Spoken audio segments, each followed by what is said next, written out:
Et salut YouTube, c'est The Razor, j'espère que vous allez bien. Donc aujourd'hui, on va spécialement parler d'un film qui a fait parler de lui, qui est sorti le 18, je crois, si je me trompe pas. C'est Justice League de Zack Snyder's, le réalisateur qui a fait Man of Steel, puis Batman contre Superman. Alors, Snyder's Cut. C'est un film que les fans ont désiré avoir. Il y a eu des hashtags depuis quelques années, depuis 2017 hein, exactement, pour que le film sorte. Enfin, le film plutôt le packaging qu'a fait Snyder Cut de ce que Zack a fait en fait. Et le réalisateur Zack Snyder a fait une merveille. Clairement, c'est une merveille. Je dirais pas que ça va rentrer dans les annales de l'histoire, mais quand je regarde ce film, c'est vraiment du DC. C'est du DC Universe. Donc, petite pause. Si vous n'avez pas vu ce film, avant de continuer à regarder cette vidéo, parce qu'il y aura une partie où je vais parler, je vais spoiler un max, donc faudra regarder le film et revenir après. Allez, on est parti. Donc, pour revenir, c'est un film qui a fait beaucoup parler de lui, qui est dans les critiques, mais tellement positif que bah, les studios de Warner Bros sont en panique. Euh, alors, pour revenir en détail, je vais expliquer comment ça s'est passé. Alors, Zack Snyder, c'est la personne, comme j'ai dit, qui a fait Man of Steel et qui a fait Batman versus Superman. D'accord. C'était le réalisateur justement de Justice League. Le seul souci, c'est que malheureusement pour lui et paix à son âme, sa fille s'est suicidée, donc il devait quitter le projet. Sauf que la Warner n'a pas voulu attendre Monsieur Zack Snyder et puis a voulu surfer sur un peu le comique, les gags, les couleurs à outrance du Marvel Universe, hein, clairement. Sauf que ceux qui travaillent à la Warner, je sais pas ce qu'ils ont dans leur cerveau. Marvel et DC Comics, ça n'a rien à voir. Marvel, c'est vraiment plus, euh, comment dire, plus cool, plus enfantin, plus délire, plus rigolade, etc. Même s'il y a du sérieux, hein. Je dis pas que c'est un film pour enfants, je dis que c'est plutôt des films. Le, le, le, le, le Marvel Universe, c'est un film pour tout public. Par contre, DC, c'est vraiment un film.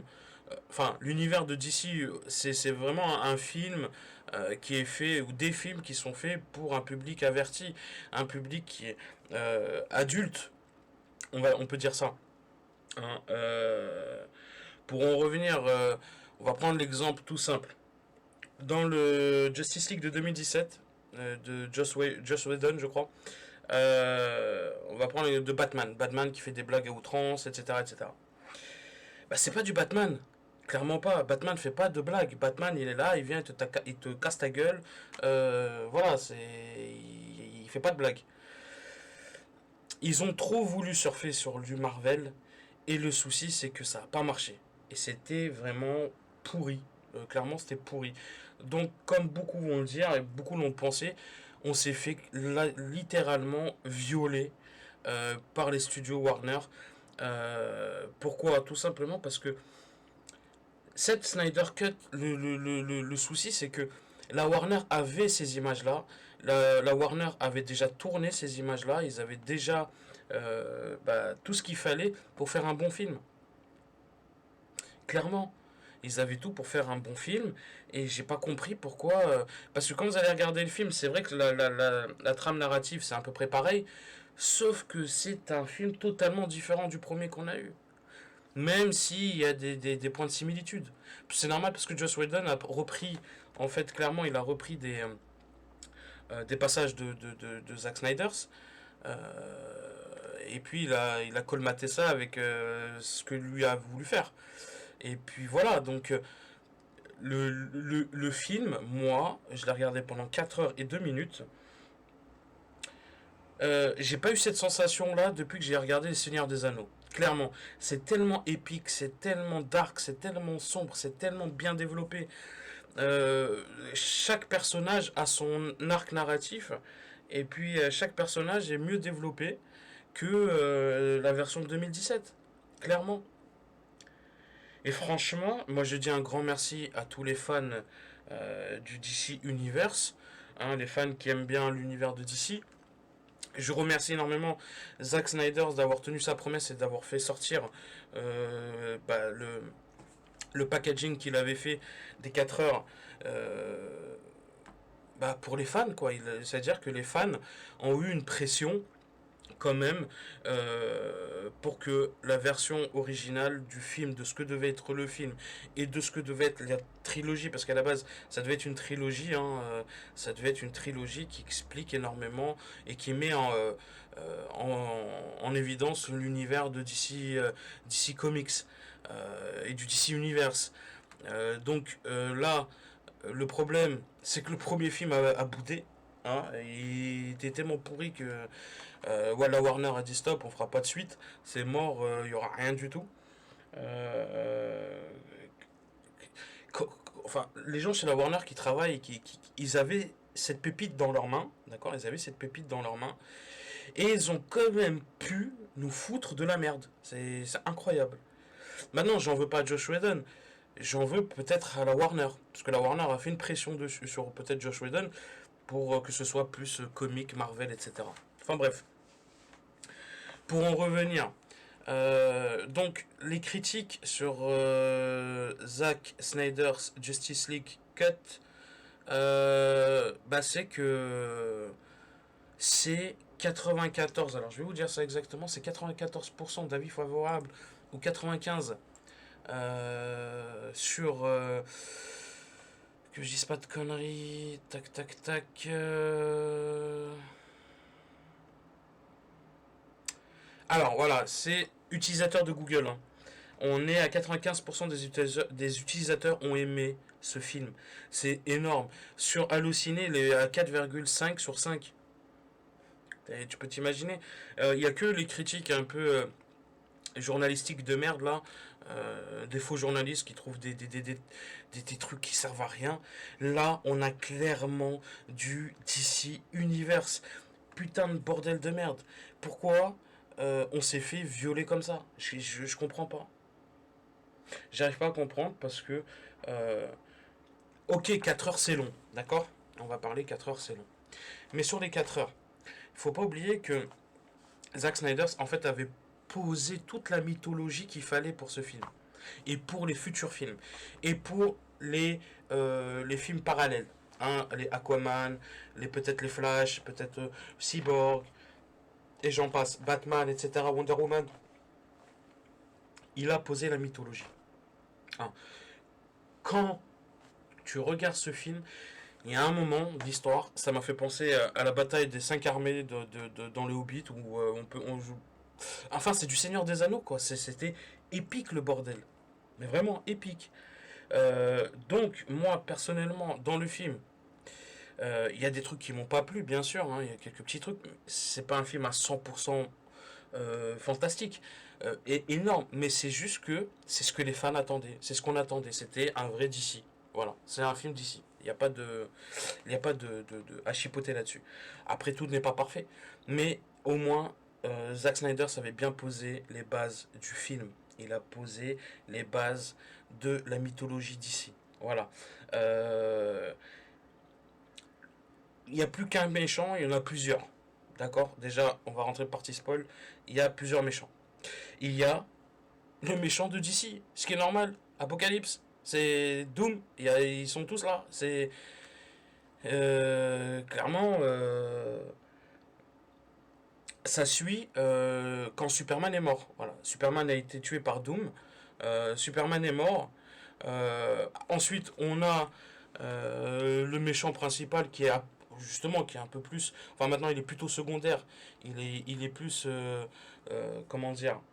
D'ailleurs, on le voit à l'image. Il a plus de fond en lui, c'est-à-dire que il a un but. Voilà, pourquoi il est venu sur Terre, il a un but. Il est venu, il a essayé de se racheter parce que il avait trahi son maître, etc., etc., etc. D'accord.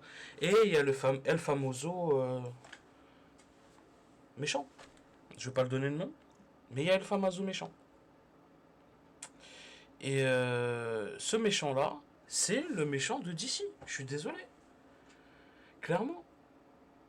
On, on nous parle de comment dire, de, du premier, du Justice League 1. Je suis désolé, il pouvait pas faire le méchant principal, l'autre. Steppenwolf, clairement, ne pouvait pas faire le méchant. Hein, c'est Darkseid, voilà, c'est simple. Le vrai méchant de DC, c'est Darkseid, d'accord. Moi, je parle à chaud parce que j'ai vu le film hier. Euh, et j'ai vraiment adoré ce film-là. Je sais pas quoi vous dire, j'ai adoré. Euh, c'est un film qui va rester dans le cerveau. C'est un film qui va pouvoir se regarder tous les 6 mois. Euh, c'est un film qui va peut-être, je l'espère, réveiller les esprits, réveiller la Warner qui s'est trop endormie. Et peut-être, et je vous dis bien peut-être, qu'il y aura, on l'espère en tout cas, un Justice League 2. D'accord. C'est ce que les fans espèrent. Et puis, euh, tous les personnages ont, comment dire, ont leur histoire, ils ont été introduits. D'accord. Flash, on sait pourquoi c'est Flash maintenant, voilà, on connaît les pouvoirs de Flash. Euh, pas comme dans le premier où c'était pourri, il n'y a que des éclairs, il n'y avait rien. Là, Flash, on découvre sa puissance, on découvre qu'il est super fort, quoi. Batman, pareil. Hein, Batman, bon, on sait que dans le premier, c'est vrai, il se tapait peut-être un peu plus, mais il était un peu gogol. Là, c'est vraiment du Batman, c'est-à-dire que ça reste un humain, d'accord, qui est milliardaire, ok, qui a de l'argent, qui donne la technologie pour combattre les ennemis. Il se tape aussi, mais avec ses limites d'humain, bien sûr. Il y a Diana, Wonder Woman, qui est mais excellent. Il y a des scènes excellentes avec Diana. Euh, Cyborg. Cyborg qui avait été oublié dans le premier, c'était juste un mec de figure en fait, Cyborg dans le un. Enfin dans le un, quand je dis dans le un, je veux dire de la version de 2017. Et le mec il était là, on sait pas d'où il sort, c'est qui ce mec là, voilà. Y a rien. Euh, une histoire de 5 minutes avec lui. Alors que là c'est plus profond. Son arc narratif est plus travaillé, etc. Ok, on va dire 4 heures. C'est long et en 4 heures, on peut tout expliquer. Mais c'est la base. Zack Snyder a posé la base pour faire des films d'ici. Il a posé la base et pour les suites, pour faire une trilogie. Hein, je vous jure que, ok, 4 heures, la Warner peut pas faire sortir un film de 4 heures, je suis d'accord. Je dis pas le contraire. Mais, l'erreur qu'ils ont fait, l'erreur qu'ils ont fait, c'est d'avoir totalement changé le film. C'est-à-dire que là, on avait les moyens d'avoir un bon film, même qui durait 2 heures et demie. D'accord. Même si on coupait 1h30 de ce film-là, on aurait pris les meilleurs passages, surtout la finale. Oh, la finale, la finale, c'est juste une tuerie, le bordel. C'est. C'est. Excusez-moi, c'est du viol, c'est du gangbang. C'est. Darkseid Steppenwolf qui se fait. Maltraité par Superman et les autres et qui se fait découper par Diana et qui tombe dans le monde de Darkseid sur Apocalypse. Euh, et les mecs ils sont là, ils le regardent, Darkseid là tout vénère et tout ça, et les mecs le regardent et disent qu'est-ce que tu veux mec, viens on t'attend, on va te trash, on va te casser mec, on va te tuer, on va te désintégrer.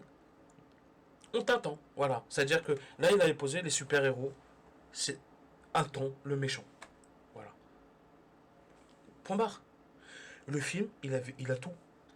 Donc la Warner, ils auraient dû prendre cette finale et pas nous mettre la finale de merde où Steppenwolf il se fait bouffer par ses propres soldats là, les chauves-souris chelous là, les vampires là. Je suis désolé. Là, c'est du DC. Là, je regarde ça, je suis heureux. C'est. D'ailleurs, je crois que c'est l'un des seuls films qui m'a tellement fait du bien depuis Man of Steel et Batman versus Superman. Voilà, c'est l'un des seuls films. Voilà, c'est c'est le film que j'attendais pour cette année. Voilà, clairement. Donc, celui de 2017, moi je l'ai complètement effacé de ma tête, hein, j'ai juste regardé pour la comparaison avec celui-ci. Mais je vous le dis clairement, il n'y a rien à voir. C'est deux films totalement différents. Et vous le savez vu que vous avez vu le film. Et moi, je voulais juste donner. euh, Si j'ai fait cette vidéo, c'est. Moi, je suis pas dans le critique des films ou des séries, etc. Sauf que je voulais donner mon avis pour que ça fasse du poids sur YouTube, pour que ça fasse du poids, en fait, euh, sur Internet, justement, pour que s'il y a une potentielle suite, bah, il y a des avis favorables, donc il y a des vidéos. Voilà, j'ai posté la vidéo comme quoi ça m'a plu. D'accord. Donc je veux une suite, si possible. Que ce soit la Warner ou autre, je m'en fous. Mais je veux la suite. Ça m'a laissé sur ma faim, clairement. Hein, clairement. Et puis voilà quoi, c'était un film magnifique et je vais le re-regarder. Je suis bien, je suis bien. J'ai pris la version française et j'ai pris la version sous-titrée. Clairement. Ben oui, je les ai achetés. Ça, il faut l'acheter. Mais il faut pas le regarder comme ça. C'est, comment je pourrais dire, j'ai le cinéma chez moi. Voilà, j'ai le cinéma chez moi. J'ai du DC Comics, du DC Univers chez moi. Voilà, je regarde un bon film, je paye 13,99 € en VOD. Après, je peux le télécharger, puis je regarde et je suis content. Voilà, et je l'ai pour très longtemps. Donc, clairement, moi, ce que je peux vous dire, c'est que vraiment, c'était un travail de ouf. Je suis rentré un peu dans le spoil sans spoiler, hein, parce qu'on sait jamais, des gens n'ont pas regardé, ils ont regardé ma vidéo et ils se font spoiler, je préfère qu'ils regardent le film jusqu'à la fin. Mais clairement, le passage avec Diana, enfin les passages avec Diana, avec le passage avec Flash, avec Superman, même si Superman vient un peu vers la fin, les passages avec Aquaman, bon, ça reste un peu le même que sur l'autre, la version 1. Les passages avec, bah, Cyborg, énorme. Après, on avait Manhunter aussi, hein, qui a fait un caméo vite fait, il est arrivé, il s'est barré après. Euh, mais au moins les bases sont posées, vous voyez. On a les Green Lantern, on a Manhunter, on a tous les personnages d'ici qui sont déjà posés pour la suite des films. Bon, je vais pas parler de la fin avec Joker, hein, déjà le Joker il est mal fait, etc. La version Nightmare, mais voilà, les bases sont posées. Moi, ce film, je l'ai kiffé, je l'ai même surkiffé, et je vais continuer à le kiffer. Et moi, j'attends juste une chose, que le poids, que tout le monde fasse des vidéos sur YouTube, que tout le monde pose des commentaires, que tout le monde vote ce film pour qu'on ait une suite. Voilà. Comme ça, la Warner Bros.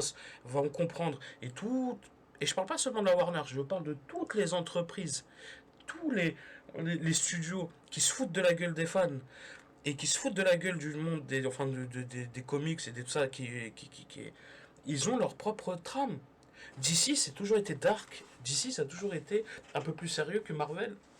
Donc, clairement, euh, si moi, personnellement, vous me parlez entre Endgame et celui-là, mais il n'y a pas photo. Il n'y a pas photo. Endgame, pour moi, c'est de la rigolade. Donc, clairement, ouais, en plus, là, on a la photo de Steppenwolf, avec la version 1 qui est à gauche et à droite, la version finale de Zack Snyder. Donc, moi, je voulais juste encore une fois remercier Zack Snyder, les acteurs qui ont aussi ont fait la demande pour que ce cut sorte.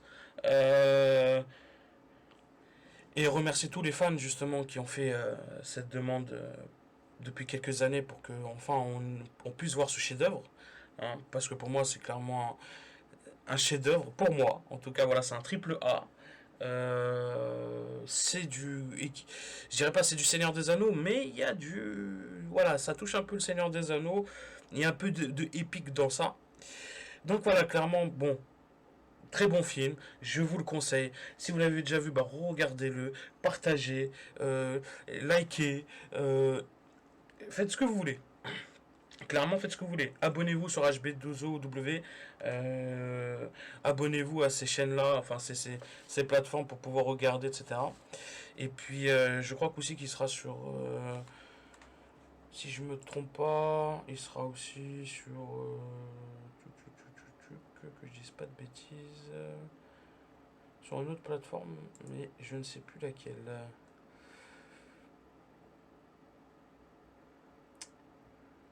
Euh,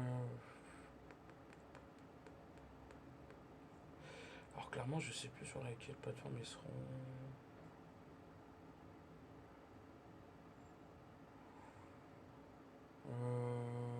Pop, pop, pop.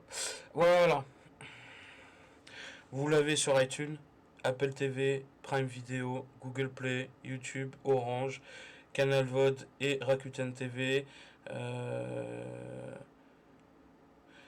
Le 18 mars 2021 à l'achat numérique, tandis qu'il ne sera disponible à la location qu'à partir du 31 mars 2021. Voilà, donc